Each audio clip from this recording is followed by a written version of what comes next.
انجام: یہ کہانی بادشاہ سلطان اور اس کے دو بیٹوں کے گرد گھومتی ہے۔ بادشاہ سلطان کے دو بیٹے تھے اور وہ سپر گری میں حد درجہ ماہر تھے۔ بادشاہ بہت ہی اچھا حکمران تھا اور بہت زیادہ اپنے ملک کے لوگوں سے محبت کرتا تھا۔ اس کے دونوں بیٹوں کی عادت بہت ہی زیادہ مختلف تھی۔ ایک بیٹا جو کہ بہت ہی اچھے اخلاق کا ذمہ دار تھا، لوگوں سے ہمیشہ اچھے سے بات کرنا اور لوگوں کے کام آنا اس کی عادت تھی۔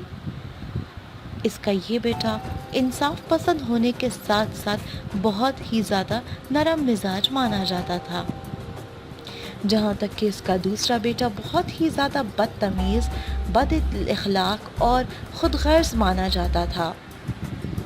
بادشاہ ان دونوں بیٹوں کے مستقبل کو لے کے بہت ہی زیادہ پریشان رہتا تھا، کیونکہ ایک بیٹا اتنا اچھے اخلاق کا اور دوسرا بیٹا اتنا بد مزاج۔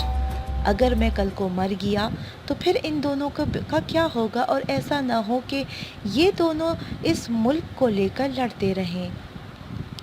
بادشاہ نے اس حوالے سے ایک فیصلہ کیا کہ میرے مرنے کے بعد میرے دونوں بیٹے آپس میں تکرار نہ کریں، اس لیے بہتر ہے کہ میں ایک فیصلہ لے لیتا ہوں جس میں دونوں کی بہتری ہوگی۔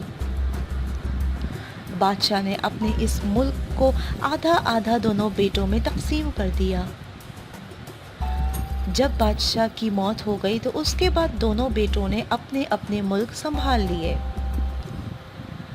جو اس کا نیک فرزند بیٹا تھا، اس نے اپنی ملک کے لوگوں کی بہت خدمت کی، ان کو ہر چیز فراہم کی جو ان کی ضروریات کے مطابق تھی۔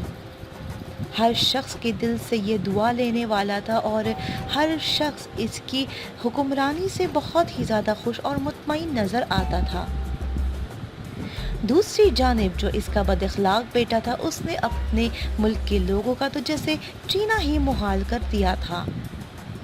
اس کی بس یہی کوشش تھی کہ اپنے ملک کے لوگوں سے مال و غنیمت بٹور لے اور اپنے آپ کو امیر بنا لے جتنا ہو سکے۔